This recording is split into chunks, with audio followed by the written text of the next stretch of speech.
Chers internautes, bonjour. Merci de rester fidèles à votre plateforme ADN. Votre émission Afrique présidentielle revient, comme je le disais, une fois n'est pas coutume.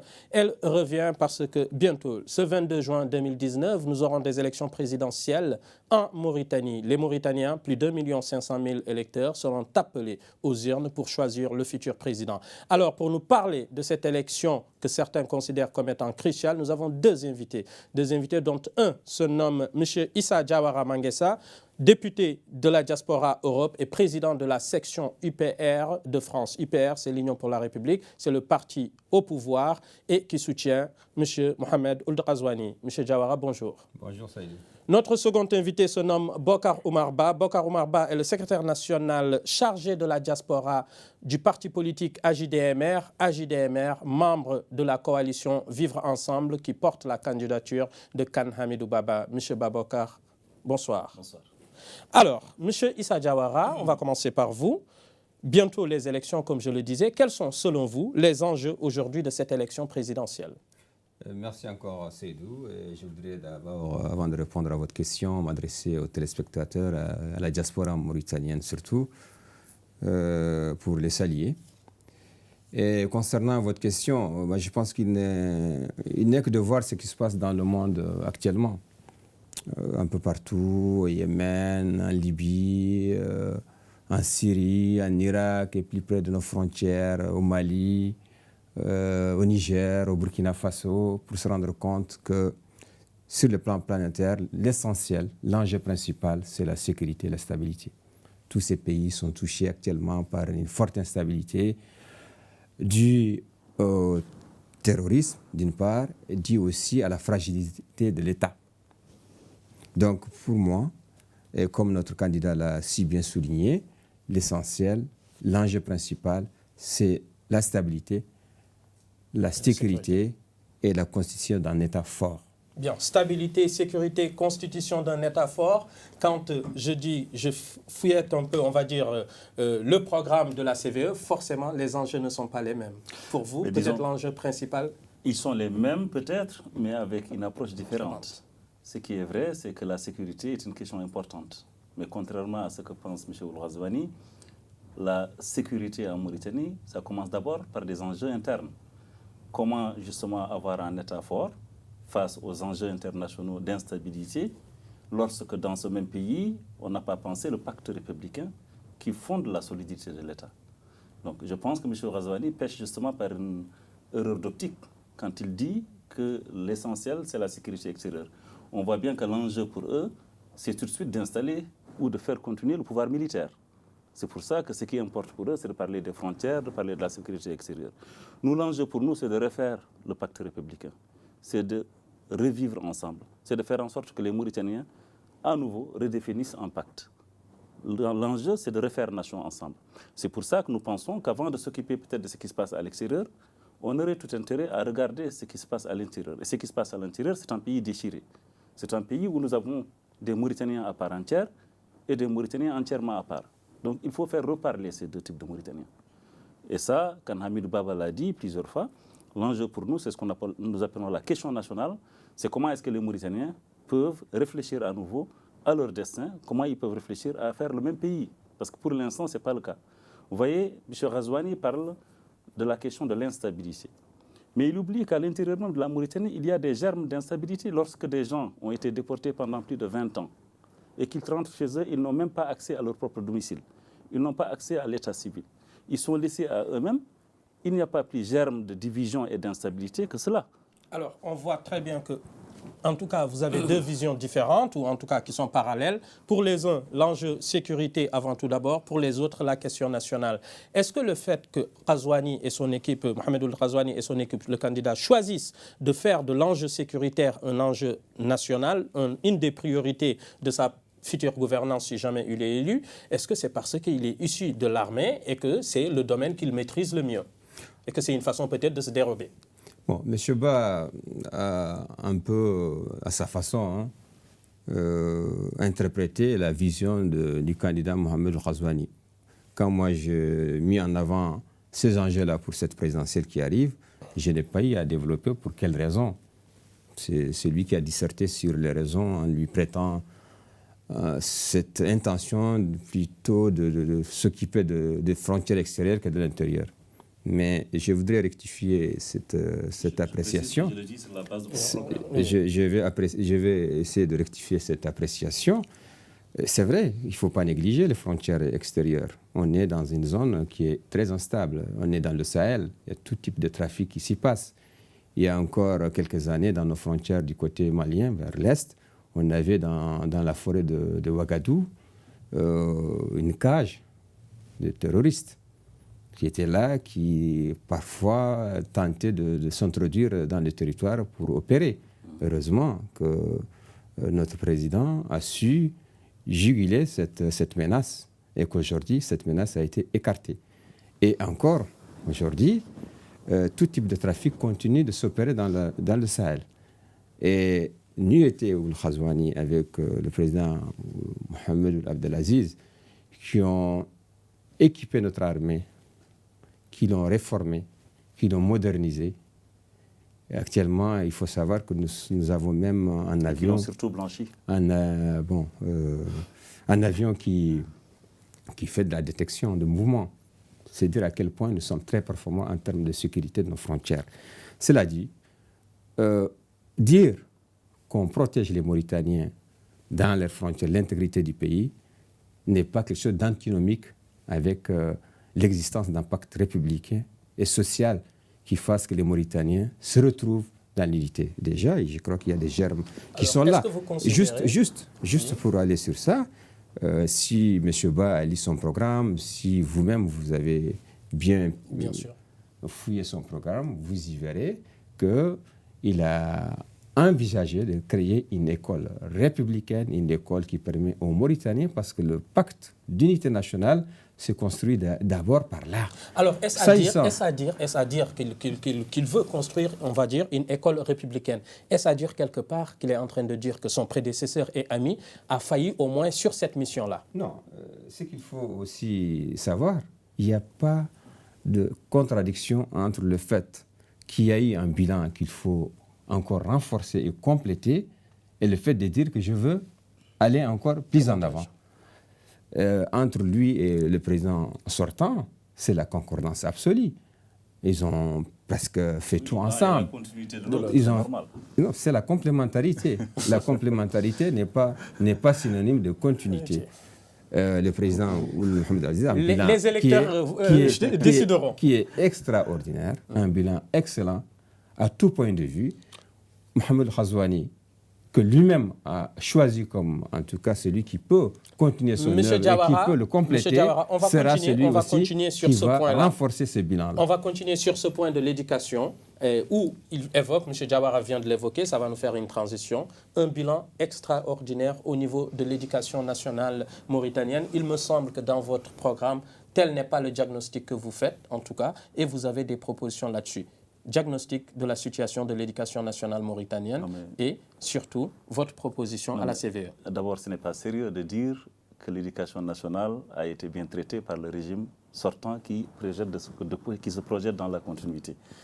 Pour une raison simple, tout le monde connaît aujourd'hui la situation de l'école mauritanienne. On parlait tout à l'heure dans les coulisses des résultats du bac. On ne peut pas dire que dans un pays où on a des régions entières, où il n'y a pas un admis au bac, que l'éducation nationale va bien. Dans un pays où on vend des écoles pour construire des marchés, ça dit tout du projet national. Dans un pays où aujourd'hui vous avez des endroits du pays où des gens, quand ils sont affectés pour aller enseigner, ne s'y rendent même pas, où des élèves sont sans instituteurs. Le lycée de ma ville, où j'ai fait mes études, où vous avez fait vos études, il suffit que je vous en montre les images aujourd'hui, vous verrez dans quel état c'est. Vous avez fait vos études à Kidi, où vous étiez sur une table banc. Aujourd'hui, ce n'est pas le cas. Aujourd'hui, les élèves à Kidi, ils sont par terre. Et c'est la troisième ville du pays. Donc, arrêtons de dire que l'éducation nationale va bien. L'éducation nationale va très mal. Et d'ailleurs, lorsque M. Ghazouani dit qu'il veut refaire le pacte républicain à travers l'école, ce n'est pas de ce dont je parle quand je parle de refaire le pacte républicain. Quand je parle de refaire le pacte républicain, je parle de ce qui est absolument urgent de faire ici et maintenant. L'école, c'est pour une question de projet. Quand on fait quelque chose dans le cadre de l'école, dans le cadre de l'éducation nationale, c'est pour une génération. Or, il y a des choses qu'il urge de faire tout de suite et maintenant pour refaire le tissu républicain en Mauritanie. qu'est-ce qu'il urge de faire? Il urge de faire la clarté sur les massacres qui ont eu lieu contre une communauté donnée en Mauritanie, c'est la communauté négro-africaine. Il urge de faire un débat national sur la question de l'esclavage pour régler définitivement cette question. Il urge de faire un débat sur la question des déportés et de régler définitivement cette question-là.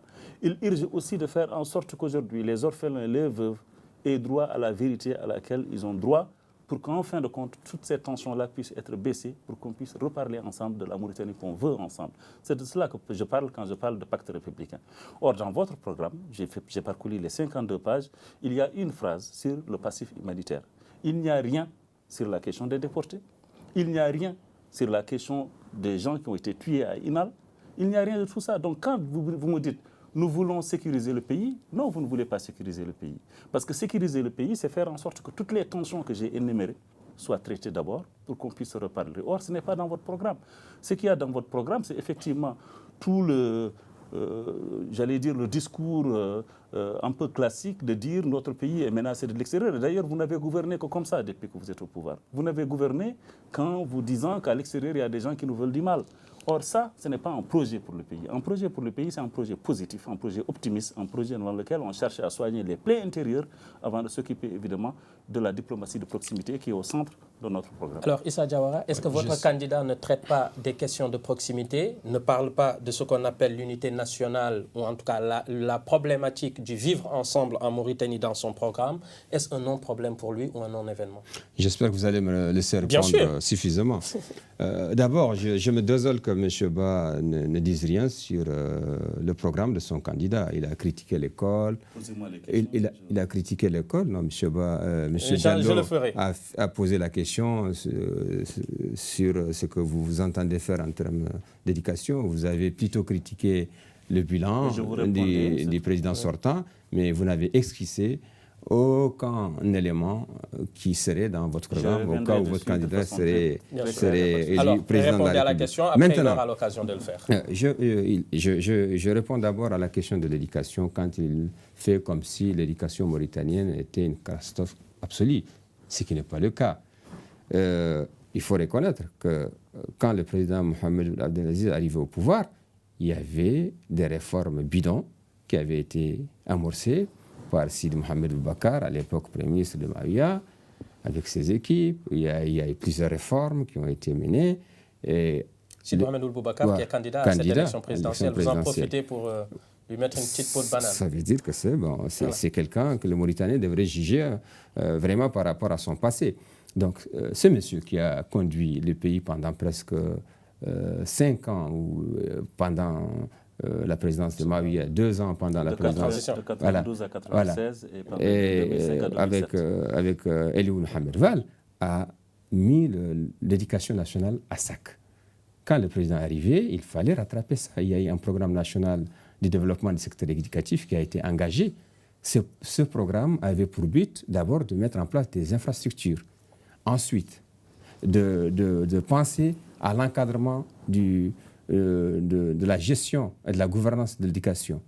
Et ensuite, de faire en sorte de diversifier en introduisant également des enseignements techniques, à Rosso par exemple, et faire en sorte aussi que les enseignants du primaire puissent bénéficier des capacités. Et cette réforme se poursuit jusqu'en 2020. On n'est pas encore au bout, mais force est de reconnaître qu'il a fait progresser le taux de scolarisation qui, quand il arrivait, était à peu près pour le primaire, qui était de 57% et il est à 87% maintenant. Il est à 55%. Voilà. Je suis désolé. Non, il est à 87%. On est à un taux de 55%. 87%. Donc ça, c'est un bilan qui est extraordinairement bon. Maintenant, par rapport à ce que vous dites sur le passif humanitaire de l'unité nationale, là aussi, je pense que vous n'êtes pas si aveugle pour ne pas reconnaître ce qui a été fait. Dites-moi. Il y a d'abord le retour de réfugiés qui a été fait. Ça, c'est un accord tripartite qu'il faut mettre au crédit du bilan de Mohamed Abdelaziz, où il a invité l'ensemble des associations qui représentaient les victimes et en droit à s'associer au processus.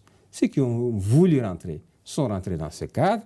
Ils ont été installés chez eux et chacun a bénéficié de ce droit. Ah bon? Ça, c'est un accord tripartite qui a été négocié avec les victimes et les représentants des victimes ayant droit. Ça, c'est le premier jalon qu'il a posé.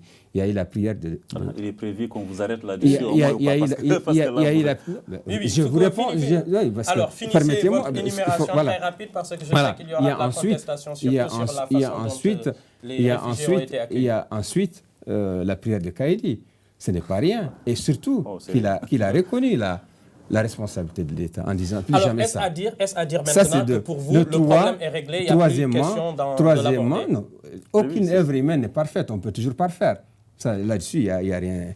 Si on peut toujours améliorer. Mais je réponds d'abord sur son bilan. Si, il répond, j'y viens. Troisième élément, il y a eu la journée de la marche pour l'unité nationale. C'est un symbole fort que le président de la République a adressé aux Mauritaniens. Et les Mauritaniens sont sortis massivement pour dire non au discours de la haine que vous véhiculez, que Biram véhicule aussi, au discours de la division aussi, que vous répandez. Si vous voulez l'unité, ce n'est pas de cette façon qu'on l'a construit. C'est pas de la façon. Est-ce à dire que pour vous, la question nationale, il n'y a pas de problème plus que ça? Mohamed Al-Aziz a posé les jalons. Quant au candidat Al-Khazouani, vous n'avez pas lu son programme. Aussi. Les 52 c'est le candidat du consensus national, le candidat de la cohésion sociale. Merci. Alors maintenant, il a bien indiqué que l'État va intervenir pour rendre droit à tous les Mauritaniens qui ont été d'une façon discriminés. C'est à quelle page du programme ça? Par contre, il me semble... J'ai lu le programme, apparemment vous ne l'avez pas encore lu. Moi, je l'ai lu en entier. Non, vous ne l'avez pas encore lu, votre programme, puisque vous venez de le sortir, vous allez vous y mettre, vous verrez qu'il y a... Je l'ai toujours, ça c'est ma Bible, parce que c'est ma Bible. Okay. Je l'ai partout. Moi, je lis plutôt le Coran, mais c'est pas grave. À la fin, si vous voulez, je vais vous le montrer. Alors, juste vous dire, c'est vrai qu'il y a des phrases qui disent qu'on va régler la question de discrimination aussi bien sur son discours introductif que sur son discours et sur le programme. Par contre, il n'y a aucune mesure, c'est-à-dire en disant, voilà, par exemple, sur la question des discriminations, en nommant la discrimination, est-ce qu'il parle d'esclavage, est-ce qu'il parle de la question des relations? Mais parce que discrimination en tant que telle, on peut y mettre tout ou ne pas y mettre grand-chose. Alors, monsieur, très rapidement, parce qu'on va passer aux questions économiques. Oui, mais non, d'abord, avant de passer aux questions économiques, il me dit que je n'ai pas dit ce que notre candidat projette de faire sur la question de l'éducation nationale. Or, si vous aviez lu nos propositions, vous verrez d'abord que nous avons prévu, de faire les états généraux de l'éducation nationale, parce que peut-être, mais au moins nous considérons qu'il faut faire l'éducation nationale avec les acteurs de l'éducation nationale. Ce n'est pas dans votre programme. Nous pensons qu'il faut le faire. Nous pensons qu'il faut le faire avec les parents d'élèves. Nous pensons qu'il faut faire une réforme en profondeur de l'éducation nationale. Et dans cette réforme en profondeur, nous prévoyons, par exemple, d'introduire les langues nationales dans l'enseignement du primaire, d'ailleurs jusqu'à l'université. En l'institutionnalisant en recréant l'Institut national des langues nationales et en lui dotant de nouvelles prérogatives telles que par exemple la recherche et même la communication. La recherche et la communication. Vous voyez, donc sur cette question-là, nous sommes tranquilles. Nous sommes cohérents avec nous-mêmes. Quand nous parlons de refaire le pacte républicain, nous le refaisons globalement, c'est-à-dire dans tous les aspects de la nation et parmi lesquels l'aspect éducation nous paraît être prioritaire. Deuxièmement, quand vous parlez de problèmes réglés au niveau de ce que vous appelez le passif humanitaire et que moi j'appelle tout simplement le génocide, parce qu'il a été question de ça, vous oubliez quand même que chaque année, vous avez des centaines d'anciens déportés, je ne parle que de ceux qui sont revenus, qui marchent de Bogué jusqu'à Nouakchott, et quand ils arrivent à Nouakchott, c'est pour vous dire qu'ils n'ont pas de logement, qu'ils n'ont pas retrouvé leur terre, qu'ils n'ont pas de papier d'état civil, que leurs enfants ne vont pas à l'école, et en toute réponse, vous leur lancez des bombes lacrymogènes. Ça, vous oubliez de le dire. Donc, quand vous dites que la question, elle est réglée, je pense qu'elle est réglée dans vos têtes, d'autant plus que vous me parlez de la prière de Kaïdi, qui a été une farce nationale, d'autant plus que quand vous avez fait cette prière-là, effectivement, M.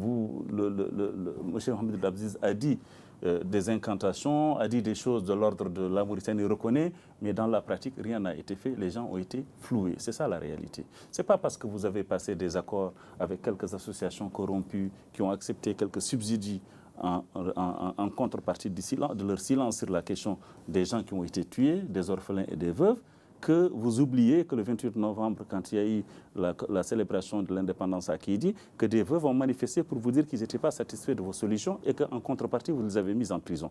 Donc n'oubliez pas tout cela. Nul doute que vous ne serez pas d'accord sur la question nationale. Ça serait bien parce qu'on a un temps qui nous est imparti. Oui, on s'excuse, non, vous avez bien présenté en tout cas votre structure. L'éducation, si vous l'avez quand même montré, vous avez évoqué... Ça c'est le bilan du président mais Aziz. Sur le futur. Le futur, vous allez le bâtir avec l'économie en même temps. Avec l'économie. Monsieur Diawara, on va passer à l'économie et puis après, vous allez, je sais que quand je vous donnerai la parole, vous allez en profiter pour donner une phrase. Question économique, tout le monde tape dessus le président sortant et potentiellement la continuité qui va y avoir lieu, c'est-à-dire une dette publique qui va au-delà de 60%, une société nationale industrielle et minière qui passe un moment très difficile, des grèves au niveau du centre hospitalier avec des médecins qui sont en grève, des éléments de Taziast ou de la SNIM qui sont en train de travailler dans une certaine forme de précarité avec le Tachrona. Tout récemment, ceux de la SNIM étaient, on va dire, en grève. Et c'est-à-dire que sur cette question-là, vous avez failli et que votre candidat risque de ne pas faire plus que ce qu'a fait le président sortant. Oui, d'abord sur l'éducation, je pense que si vous avez lu le programme du candidat, il a prévu de construire 6 000 places. Vous avez du mal à y arriver. 6 000. Ensuite, de recruter 10 000 instituteurs. De décentraliser. Mais pour enseigner, évidemment. Si c'est pas enseigner. Vous n'avez pas réfléchi au contenu pédagogique. Je crois qu'on n'est pas là pour... Mais bien sûr que non, si. Non, on n'est pas là pour mettre en place le programme du futur Premier ministre. On est là pour donner les axes. Il y a les grands axes. C'est ce que je suis en train de vous dire. Il n'y a pas que ça. Si vous me laissez parler, vous saurez... Je vous en prie. Voilà. Donc, il y a ensuite le modèle de gouvernance qui va être changé. Il y aura une décentralisation de la gouvernance au niveau régional. Mais qui existe déjà. Non, ça n'existe pas. Non, ce n'est pas la régionalisation. Au niveau de l'enseignement. Oui, non, ça n'existe pas. Non, ça n'existe pas. Mais ça n'existe pas les inspections régionales. Non, les inspections, ils font partie des institutions. Alors, pratiquement, ça veut dire que, par exemple, les recrutements se feront au niveau local pour les enseignants. D'accord. Voilà. Il y aura aussi... Bonjour le népotisme local et tout ça. Après, vous verrez comment nous, on va travailler. Nous, on sait ce qu'on fait. Si chez vous, vous ne savez pas, nous, on sait ce qu'on travaille. Deuxième chose, il y aura la création d'une autorité nationale de qualité de l'enseignement. OK. Autorité nationale de qualité de l'enseignement, 6 000 classes, 10 000 professeurs... etc. La question primaire, au niveau du primaire, au niveau du secondaire, à tous les niveaux, et sans parler des écoles d'excellence qui existent. Sur la question économique, on est vraiment très satisfait du bilan du président Mohamed Aziz. Il est arrivé dans une période où vous saviez que c'était... Avec un taux de chômage autour de 25% pour certains, 10% pour le pouvoir. On a connu en temps une augmentation des prix du fer, du pétrole, etc. Mais par la suite, il y a une chute très forte qui s'est abattue sur l'économie mondiale et qui a touché la Mauritanie. On est passé des prix autour de $187 la tonne du fer, par exemple, à 40. Ça a réduit les moyens budgétaires. Néanmoins, les inégalités ont baissé. Les inégalités ont baissé, la qualité de vie des Mauritaniens et surtout le nombre de pauvres, le taux de pauvreté a baissé. On est passé de 44% des Mauritaniens pauvres à 33%. Et aujourd'hui, toutes les variables macroéconomiques sont bien tenues. On a un déficit qui était en 2017 qui était de 0,2%. Ça change. En 2018, on est même en excédent de 1,5%. Non, mais ça, c'est... la deuxième chose, quelles sont vos sources pour la ces deuxième chiffres? chose, c'est que l'inflation, c'est la Banque mondiale. Ah non, l'inflation est tenue dans les objectifs de stabilité qui sont souhaités. Ça veut dire qu'il y a des objectifs de stabilité en termes... Ça veut dire quoi? J'ai dit 1,5? Non, ça vous... Moins de 2%, moins de 2,5%, si vous voulez. Moins de 2,5%. Donc les objectifs sont tenus. Donc ça, c'est des variables qui sont bien tenues. Et aujourd'hui, on a un environnement économique aussi qui qui fait que la Mauritanie est attractive. Il y a des hôtels de luxe qui se construisent, il y a des infrastructures économiques qui se construisent, il y a tout ce qui est fait pour que l'environnement économique et même le tourisme qui en temps avait connu quand même une période de vache maigre à cause du On est à moins de 2000 touristes par an quand même. Mais maintenant, ça revient parce que la Mauritanie est dans un zonage de sécurité, justement parce qu'on maîtrise la sécurité. Il y a un aéroport, il y a des palais qui ont été construits, qui font. Et il y a aussi le fait que le président a augmenté le prestige de la Mauritanie. À un temps donné, on ne parlait même pas de la Mauritanie de l'étranger. Tout le monde parle de la Mauritanie de l'étranger. Monsieur Issa Diawara a fait une présentation, on va dire plutôt chiffrée, avec des pourcentages. Pourtant, beaucoup de Mauritaniens vous disent que ça ne va pas économiquement, que ce soit dans vos tournées, mais à l'intérieur du pays aussi. Nous aussi, nous l'observons. On fait état de plus de 600 000 Mauritaniens qui vivent en dessous du seuil de pauvreté, qui ont d'énormes difficultés à se nourrir, donc la question de la soudure. Nul doute que vous ne partagez pas la vision qu'il a de l'économie et de l'état d'avancement de la situation économique du pays. Déjà, et puis les 600 000 en dessous, ce n'est pas les 600 000 en dessous du seuil de pauvreté, c'est les 600 000 qui sont frappés par la soudure. Voilà, par la famine. Pour le seuil de pauvreté, on est presque à 50% de Mauritaniens qui sont en dessous du seuil de pauvreté. Et les chiffres avancés par M. Diawara, lui-même n'y croit pas. Il sait très bien. Il dit que c'est des sources de la Banque mondiale. Vous dites que c'est des sources de la Banque mondiale. Mais je fais confiance aux journalistes pour nous faire fact-checking. On verra bien que vous avez avancé comme ça des chiffres parce que vous êtes quelqu'un de très courageux. Vous Abdelaziz. Par ailleurs, je ne vais pas rentrer sur les questions de chiffres d'abord parce que nous n'avons même pas la même vision de l'économie. Voyez, moi, ce qui me désole dans votre façon de voir l'économie, c'est que vous considérez que l'économie, c'est juste de la macroéconomie. Vous me parlez de croissance, vous êtes incapable. La pauvreté qui a reculé. Vous êtes incapable de voir qu'à un moment donné, il faut d'abord que la Mauritanie ait la maîtrise de son économie. Toute votre confiance, vous la mettez sur le fait que les prix de fer étaient en bas, maintenant ils sont remontés. Ça, c'est des éléments qui ne dépendent pas de vous. Et ça c'est justement la caractéristique d'un pays qui est incapable de faire du développement économique. Ce que nous voulons. Vous êtes dans la rente et vous êtes dans l'attente de la conjoncture des cours de fer ou de pétrole. Nous ne sommes pas dans cette optique-là. Nous sommes dans une optique, et que vous verrez, qui est très en lien d'ailleurs avec notre conception de l'éducation nationale, qui est que quelqu'un qui a du pétrole ou du fer sous ses pieds et qui n'est même pas au courant qu'il a du pétrole et du fer sous ses pieds n'est pas un homme riche. Un pays qui a des ressources n'est pas un pays riche. Il est peut-être potentiellement riche, mais ce qui en fera un pays riche, c'est lorsqu'il sera capable d'exploiter cette ressource et d'y mettre la valeur ajoutée nécessaire pour en faire quelque chose de vendable. La Mauritanie n'en est pas encore là et vous n'avez pas pour projet de faire en sorte que la Mauritanie en soit là. Vous êtes encore dans une mentalité boutiquière, marchande, de prendre du fer, de le vendre à l'étranger et de prendre l'argent. Les 10% rentrent dans les poches d'Antel et puis les miettes sont repartagées un peu comme ça entre bons potes et le peuple mauritanien trinque toujours. Et quand vous dites que les Mauritaniens aujourd'hui sont satisfaits de ce qui a été fait de l'économie de leur pays, c'est que vous êtes là, monsieur Issa. Vous n'êtes pas au pays. Nous, dans nos tournées, vous avez vu les photos de Khan Hamidou Baba, par exemple, dans l'Est, dans la zone de Kifa. Ces gens-là ne vous diront pas que tout va bien. Ces gens-là ne vous diront pas qu'ils sont satisfaits de ce qui a été fait de ce pays. Vous avez aujourd'hui des Mauritaniens, y compris des gens qui faisaient partie de la classe moyenne, qui n'arrivent pas à joindre les deux bouts. Et ça, vous n'êtes même pas au courant, parce que vous n'êtes que dans l'optique de la petite bourgeoisie un peu nouakchotoise que vous rencontrez et qui vous raconte ce qu'ils ressentent eux, parce qu'eux sont capables justement de profiter des injustices et des privilèges qui sont posés dans ce pays-là pour bénéficier de choses indues de l'État.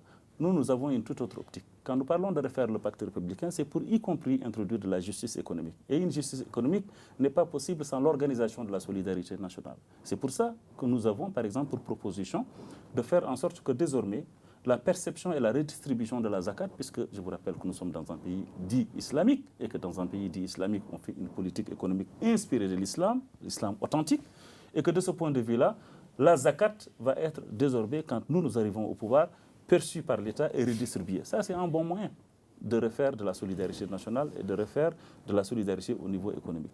Donc, vous voyez, vous avez une perception de l'économie qui est un peu dans les vieilles recettes classiques qui n'ont marché nulle part d'ailleurs. Donc, il faut qu'on change d'optique en Mauritanie. Il faut qu'on fasse du développement et qu'on arrête simplement de faire du bricolage. Et c'est ce que vous faites jusqu'à présent. C'est ce que Mohamed Ould Abdelaziz a fait.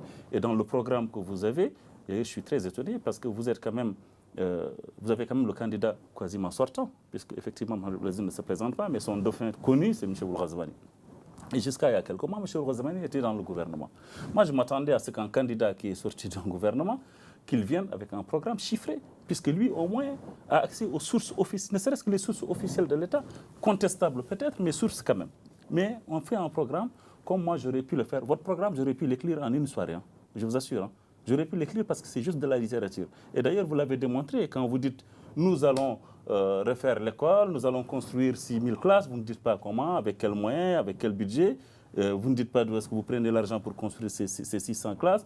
Vous dites nous allons recruter tel nombre d'enseignants, vous ne nous dites pas où est-ce que vous prenez l'argent, alors que vous êtes quand même, vous, en proximité avec le pouvoir et vous avez la possibilité normalement d'accéder aux sources auxquelles nous n'avons pas accès, si ce n'est des sources d'institutions partenaires, comme la Banque mondiale, sur lesquelles vous avez dit des choses très injustes, justement. Il va finir de suite. Non. Parce que quand je prends la parole... Non, je vous la redonne. Je vous la redonne, parce qu'après, vous allez dire que vous n'avez pas pu parler. Je n'ai pas pu parler, parce qu'à chaque fois que je prends la parole, je suis interrompu. Prenez-la. Et vous, quand vous prenez la parole, il vous laisse aller jusqu'au terme sans vous interrompre. Prenez-la. Alors, il en profite pour me lancer des attaques. C'est la vérité. Il arrive généralement que dans les débats, on coupe tout le monde. J'ai envie que les gens prennent le temps. Si vous me coupez, il faut prendre le temps. Il faut prendre le temps aussi de me couper. À chaque fois que je prends la parole, vous m'interrompez, vous ne me laissez pas évoluer. Alors maintenant, vous avez réussi votre coup. Alors maintenant, répondez à notre ami Babacar très rapidement. Mais très rapidement, parce que c'est vous qui avez exposé en premier sur l'économie. Non, mais c'est pas ça. C'est pas ça. Je dis quand je prends la parole, vous ne me laissez pas aller au bout, vous m'interrompez. Quel que soit le sujet sur lequel j'interviens. Maintenant, quant à lui, quand il prend la parole, vous le laissez aller à son terme. Je vais essayer de ne pas vous interrompre. Par rapport à l'économie, bon, comme d'habitude, l'opposition ne fait critiquer, c'est très facile, c'est une posture parce qu'ils ne savent pas ce que c'est que diriger. Ils n'ont jamais dirigé, donc c'est facile de jeter comme ça des anathèmes. Bon, cela dit, sur l'économie, dans notre programme, si vous l'avez lu, il y a tout un programme sérieux, vous êtes le seul à malgré la prétention que vous vous affichez en disant oui, j'aurais pu le faire. Oui, dans le verbe, vous êtes capable de faire tout chez vous. Mais sauf que dans le concret, même en étant dans l'opposition, on ne voit rien réaliser. Des tournées où vous affichez avec des populations que vous réunissez comme ça, auxquelles vous leur donnez un discours à tenir. À part ça, des petits complots, vous ne savez rien faire. Nous, on sait faire quelque chose. Écoutez-moi si vous voulez entendre mon programme et le programme du candidat Ghazouani. Il a décidé de créer 50 000 emplois jeunes par an. 50 000 emplois jeunes par an. C'est ce que vous ne faites pas. Il a décidé.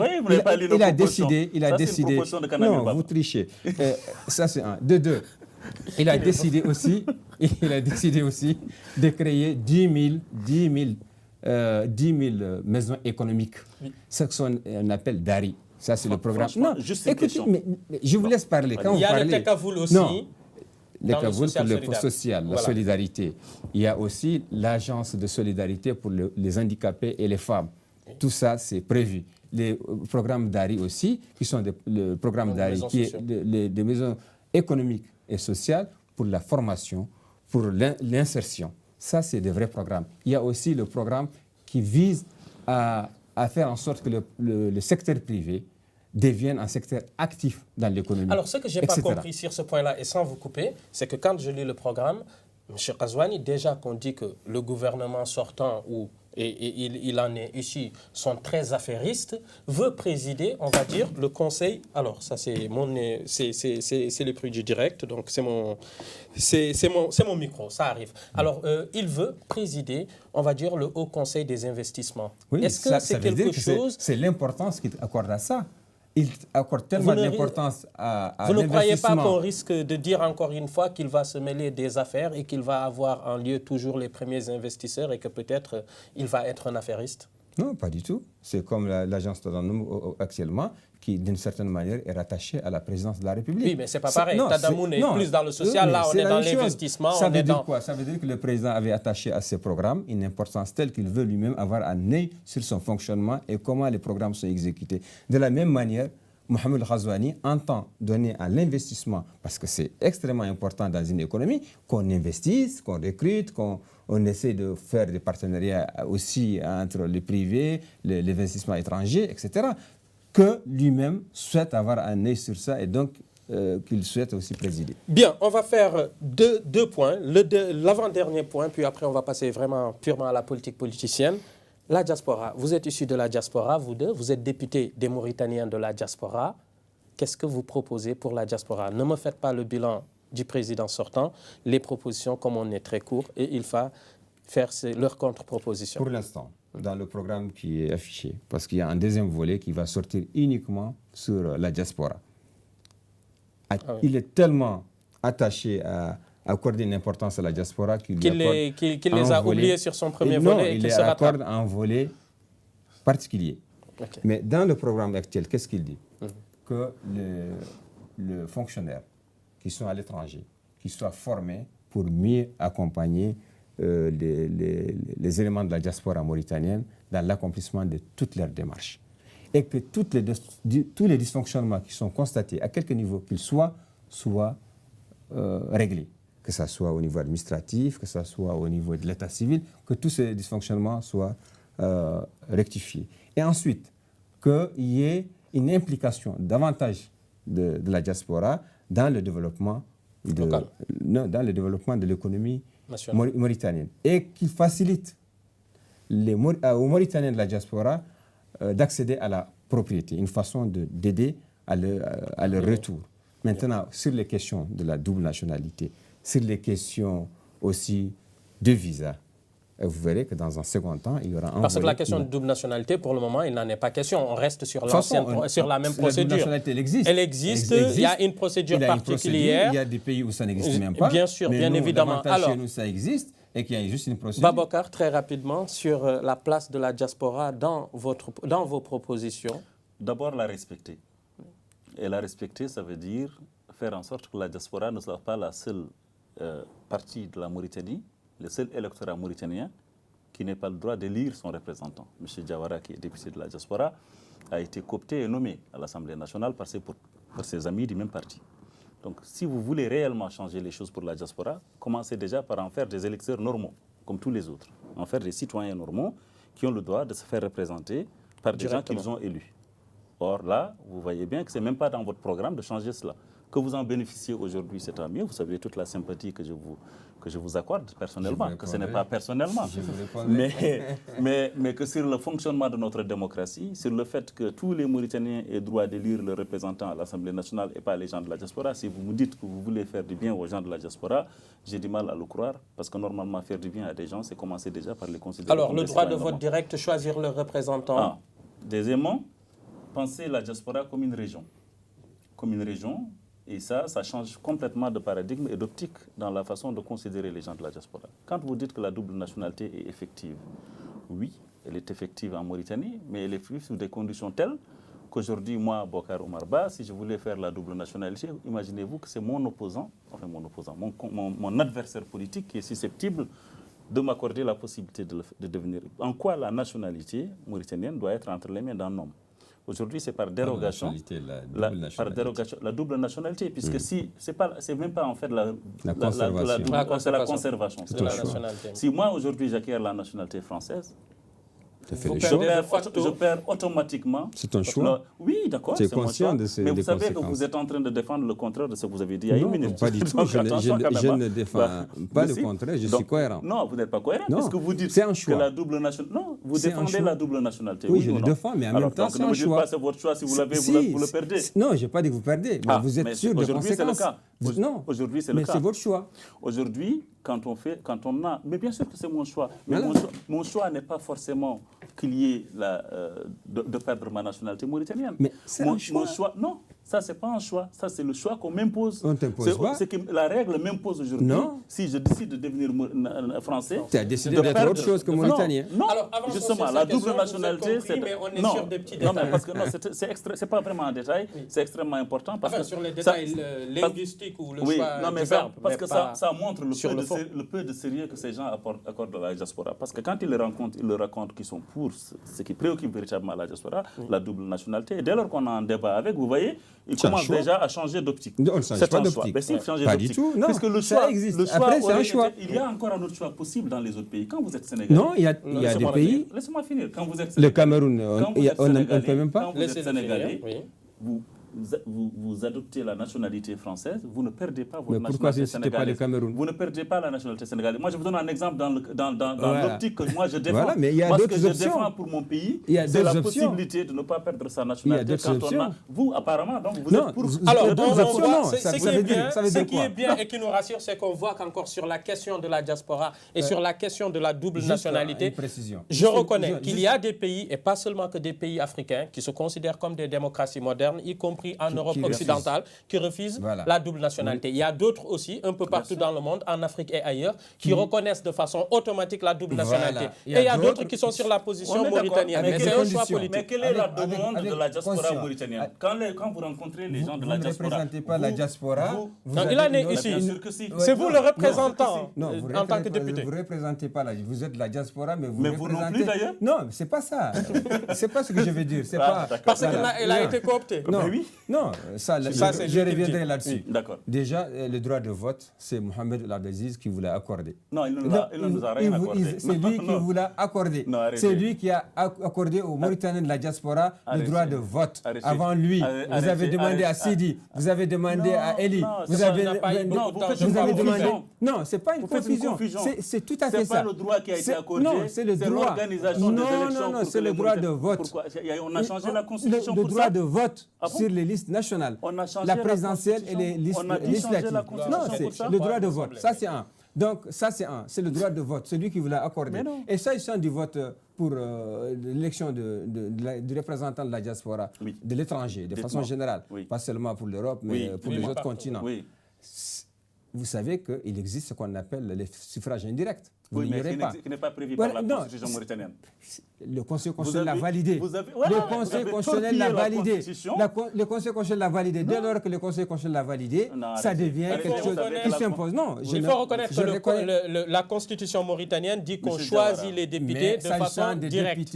Mais il n'y a pas un alinéa de la Constitution qui dit que par contre, pour les députés étrangers, il y a une loi organique qu'il a organisée et ça a été validé par... Je vous ai écouté. Quand je parle, écoutez-moi. Parce qu'apparemment, vous avez la pensée unique, vous ne voulez pas entendre autre chose. Qu'est-ce que vous pensez? Ça, c'est vos habitudes. Non, c'est vous. Parce que vous ne laissez pas les autres exprimer leurs opinions. Vous pensez que votre opinion est la seule qui doit prévaloir. Non, moi je parle de la Constitution. C'est pas mon opinion. Ça, c'est votre opinion. C'est la Constitution. Moi aussi, je vous dis que la loi organique a prévu que le mode d'élection des députés de Mauritanie de l'étranger soit fait de cette façon au suffrage indirect. Je vous pose une question. Contrairement à vos assertions qui sont fausses, j'ai été élu et je suis un élu comme un autre et je représente légitimement la diaspora. Ce n'est pas parce que vous le refusez que ça ne l'est pas. Ça, c'est votre opinion. Maintenant, je vous pose une question de principe. Oui, allez-y. La question de principe est la suivante. Est-ce que vous croyez, oui ou non, au suffrage universel? Est-ce que vous croyez au principe d'un homme, une voix? Oui. Alors, ça pose un problème. Mais est-ce que ça pose... Mais le suffrage indirect, vous savez, le suffrage indirect... Laissez-moi finir. Le principe d'une démocratie représentative, c'est que ce que vous représentez, vous êtes choisi. Oui, effectivement, on a été choisi. Vous n'avez pas été choisi par les gens que vous Je représentez. vais vous expliquer la logique. Ça ne vous gêne pas que les gens que vous représentez ne vous aient pas choisi? Maintenant, le président des États-Unis représente tous les États-Unis, non? Non, mais il n'y a pas de... Il a été choisi par les Américains quand même. Non, mais moi j'ai été choisi par des Chinois. J'ai été choisi par des Chinois. Est-ce que j'ai été choisi par des Chinois? Vous donnez un mauvais exemple. Non, mais je vous demande, je vous demande, vous dites qu'il a été choisi par les Américains. Oui, mais moi aussi j'ai été choisi par les Mauritaniens. Mais est-ce que lui, il a été choisi directement par... Parce que le principe du suffrage direct, c'est ça que vous... Non, le suffrage suffrage direct. Monsieur le député, voilà, je vous dis que sur ce point aussi. Enfin, je voulais revenir sur la question de la double nationalité. Mais vous n'ayez pas peur, vous êtes député. Très rapidement. Voilà. Vous avez les avantages qui vont avec. J'ai tout qui va avec. Non, mais sur le principe, ça pose un problème. Aucun problème. Reconnaissez-le. Aucun problème, justement, parce que vous focalisez sur un principe que vous avez à l'esprit. Mais il n'y a pas que ça. Il y a le suffrage indirect. Mais ça fait partie des principes aussi, le suffrage indirect. Le président des États-Unis, il est élu au suffrage indirect. Alors passons. Un élu mauritanien qui est élu au suffrage indirect qui pose problème. Alors, les amis, vous avez très bien commencé et vous vous écoutiez davantage, apparemment sur la question de la diaspora. Alors, on va passer. Non, il y a une contrainte de temps, on me signale, mais ce n'est pas grave. Et puis, on vous a bien entendu. On va revenir un peu à Mauritanie. La coalition CVE Babokar, c'est à vous que je m'adresse, qui porte Kane Hamidou Baba comme étant le candidat de cette coalition, a été considérée ou est accusée d'être une coalition, on va dire, négro-mauritanienne ou négro-africaine selon les termes qui sont utilisés, particulièrement Halpularen, voire même Torodo, qu'il y a un entre-soi qu'on retrouve dans cette coalition. Qu'est-ce que vous répondez à cela? Alors, d'abord, normalement, je ne devrais rien avoir à répondre à cela, parce que c'est juste de la stigmatisation. Parce que cette idée, elle est très dangereuse même. Et je pense que là-dessus, tous les démocrates du pays, tous les citoyens, les patriotes du pays devraient se refuser à ce jeu-là. Pour une raison simple. C'est que si l'objectif, c'est de dire que les Halpulaars sont des communautaristes, parce que quand on pousse cette logique jusqu'au bout, elle arrive là. Elle arrive à cette conclusion que les Halpulaars sont communautaristes, ils ne sont que pour voter pour un Halpulaar. Ce qui est complètement faux, puisqu'on voit bien que chez M. Ghazouani, la plupart des Halpulaars que moi je connais dans ma ville sont avec M. Ghazouani. D'autres sont avec M. Biramda Abeid, d'autres sont avec M. Boubakar. Donc, derrière tous les candidats, vous avez des représentants de la communauté négro-africaine. Avant l'arrivée de M. Chibihul Cheikh Amin dans notre coalition, à part les quelques éléments de notre parti AJDMR ou du parti MPR qui sont arabes, on n'avait pas d'autres qui venaient nous rejoindre. Sauf que quand on a dit coalition vivre ensemble, c'était une ambition. Nous n'avions pas dit que dès le départ, nous allions atteindre cette ambition-là. L'ambition, c'était d'attirer tout le monde. Maintenant, il est vrai que de par les questions que les partis qui sont dans la coalition défendent prioritairement, il est normal que ces partis et ces questions soient plus attractives pour les principales victimes de ces événements-là, principales victimes du défaut de cette question nationale-là.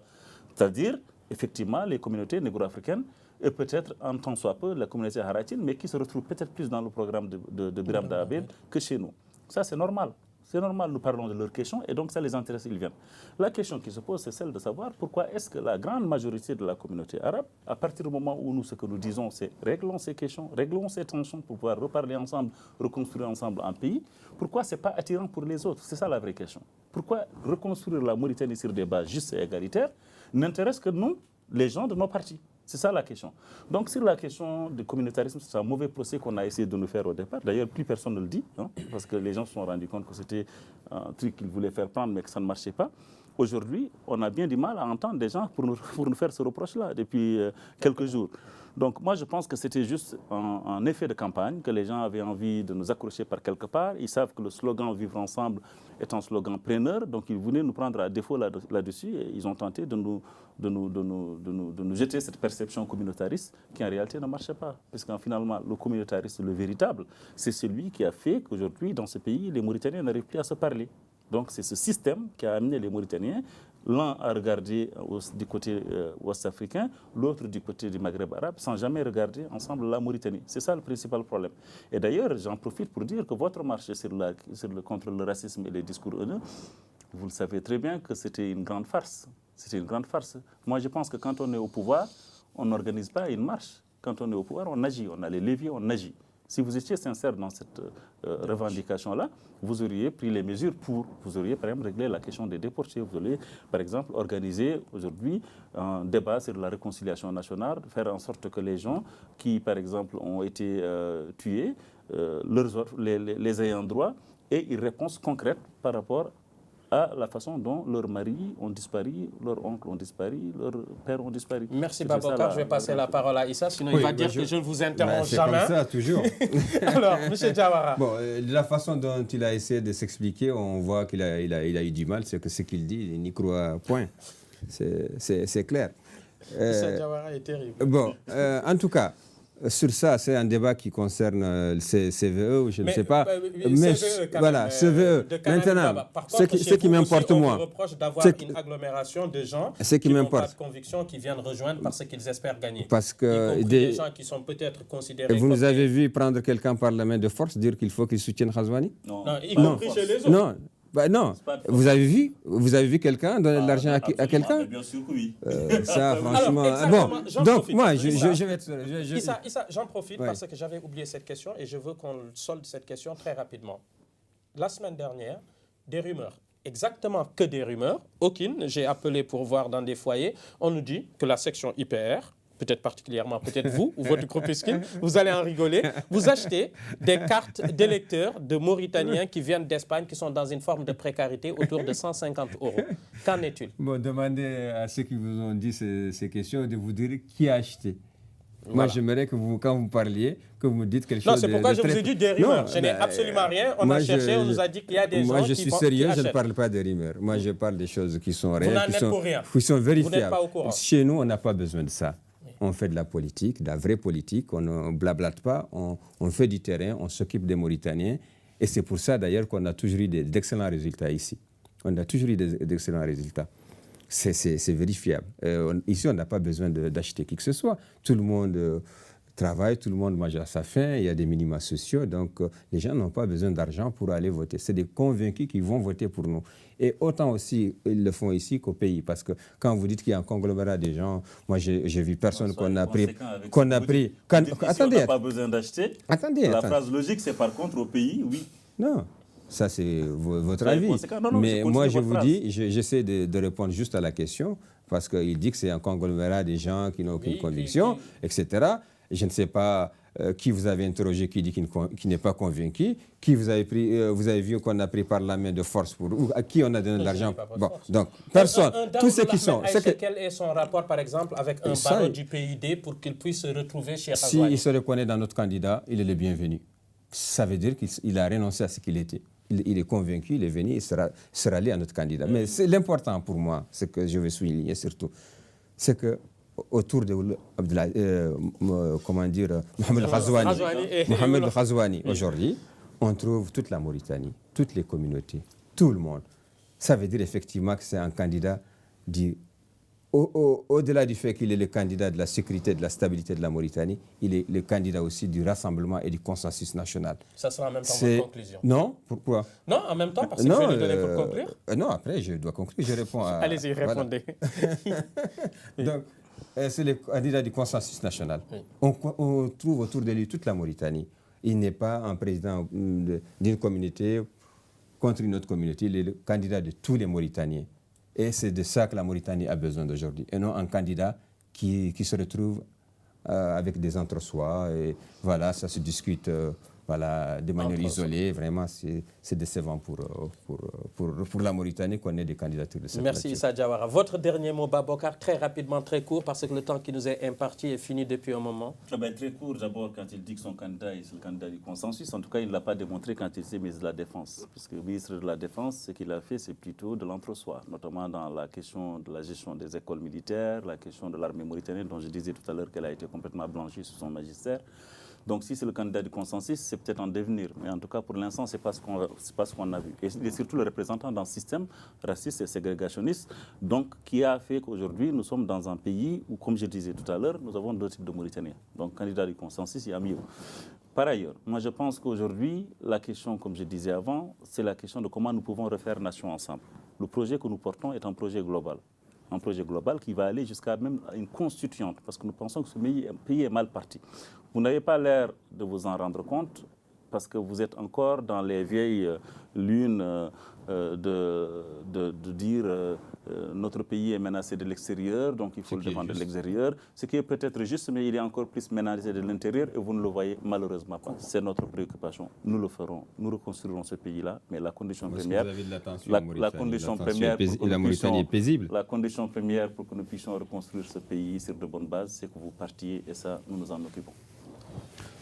Chers internautes, merci. On va finir par ces mots. En tout cas, merci, merci à l'ensemble de nos invités. C'est le temps qui nous est imparti qui est fini. Comme vous aurez l'occasion de répondre une autre fois. Merci à Issa Diawara, député des Mauritaniens d'Europe et membre de l'UPR. Merci à Bokar Oumar, qui est aussi porte-parole de la CV en Afrique. C'était votre émission Afrique présidentielle en Europe, autant pour moi, j'ai dit en Afrique. C'était votre émission Afrique présidentielle. Nous vous retrouvons très bientôt, Mauritaniennes et Mauritaniens. N'oubliez surtout pas, le 22 juin, faites votre devoir civique, allez voter. Merci, au revoir et à très bientôt.